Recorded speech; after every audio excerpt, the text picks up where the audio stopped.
investigating this crime should have a relay station set up. It'll look like a mobile satellite dish, probably on a rooftop.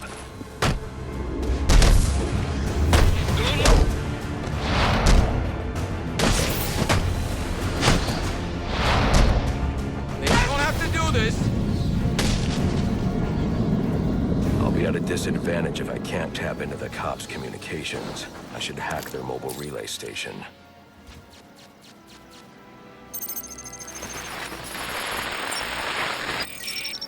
Rubio, what's your 20? On the balcony for a smoke with a menace. Those men on the balcony, that could be my way in. It's shut case. Penguin murdered Black Mask and his lady friend. I mean, we found the bastard's stubby little fingerprints right by the bodies. Yeah, we got Penguin now. Like to see him squirm out of this one. Fingerprints, 2 dead bodies. He's about to do some time. Yeah, except forensics will take all the credit.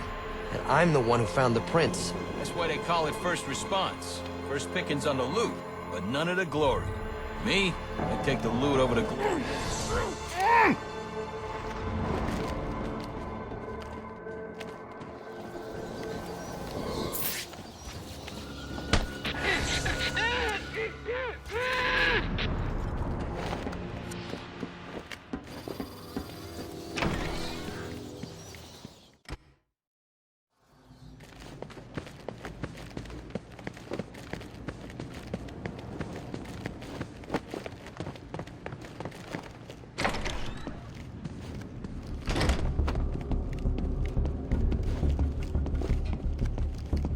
Police believe Penguin murdered Black Mask.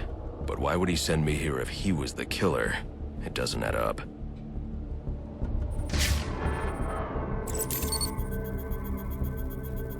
This crime took place days ago. The fire and the exposure to the elements make identifying the victims difficult. The male victim is wearing a black mask, but I can't positively identify him as Roman Sionis without a DNA analysis. Something I can't do in the field.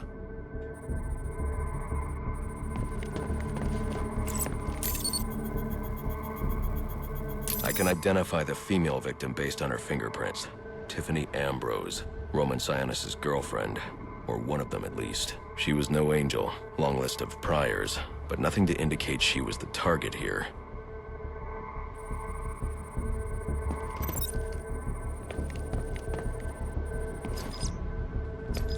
The fire spread as a result of a Molotov cocktail thrown into the room.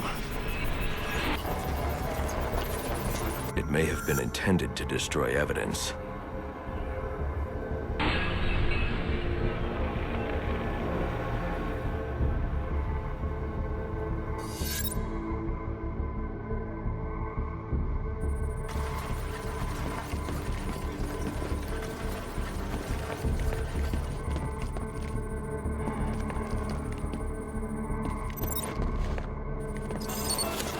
The shallow trajectory of the bullet suggests the shooter could be someone of Penguin's height.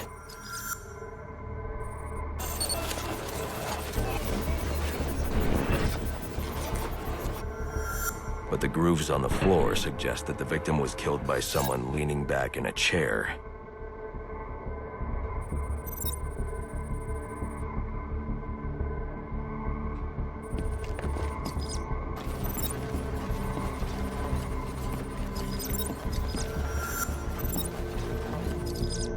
This bullet was fired from a revolver.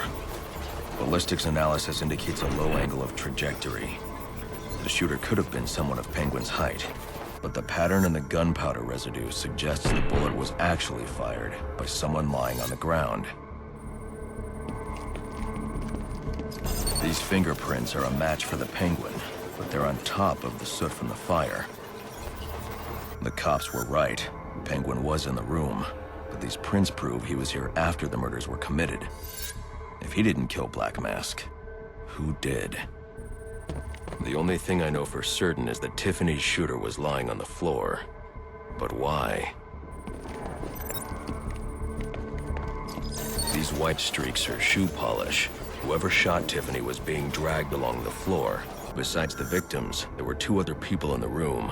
Tiffany's shooter, and whoever was dragging the shooter. The location from which the male victim was shot may tell me more.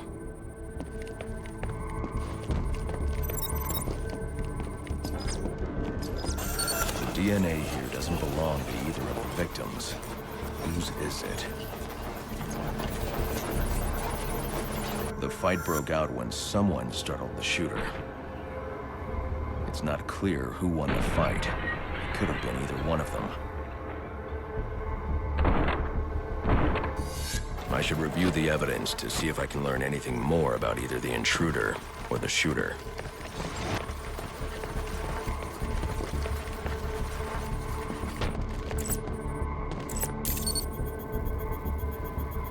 Fabric analysis indicates the intruder was wearing a white suit or sport jacket.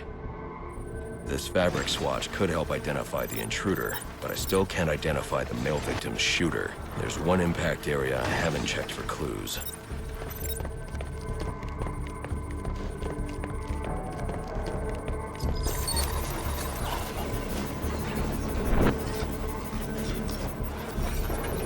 This DNA is from the female victim. The level of oxidation suggests it's been here for several days. If I review the evidence, I may be able to find out what she was doing when she was attacked.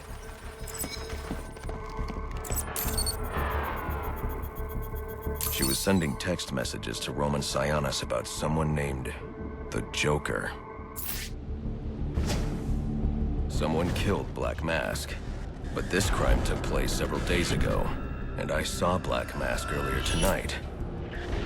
The only answers I have raise more questions. Who is the Joker? Was he the killer here?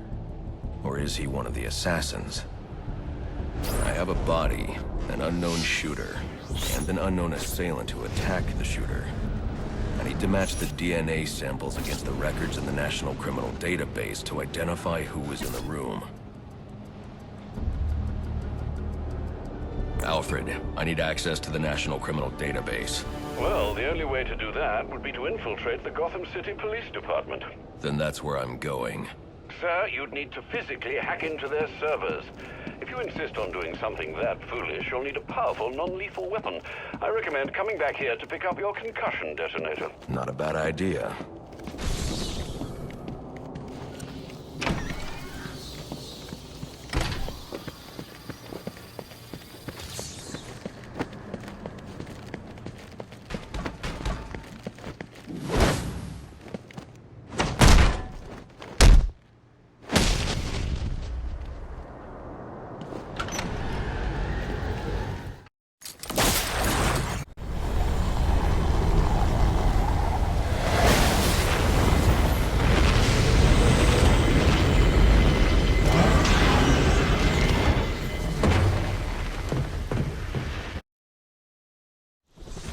Welcome home, sir. The concussion detonator is on your workbench. Remember, if you use that instead of your fists, you'll do less lasting damage to those police officers and civil servants. Noted.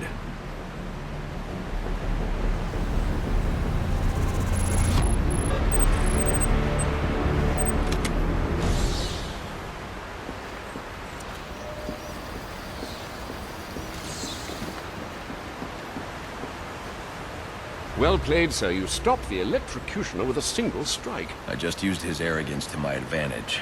A textbook move a child could have avoided. True, but I doubt the rest of them will go down as easily. If they do, we'll be eating that Christmas ham sooner than you think.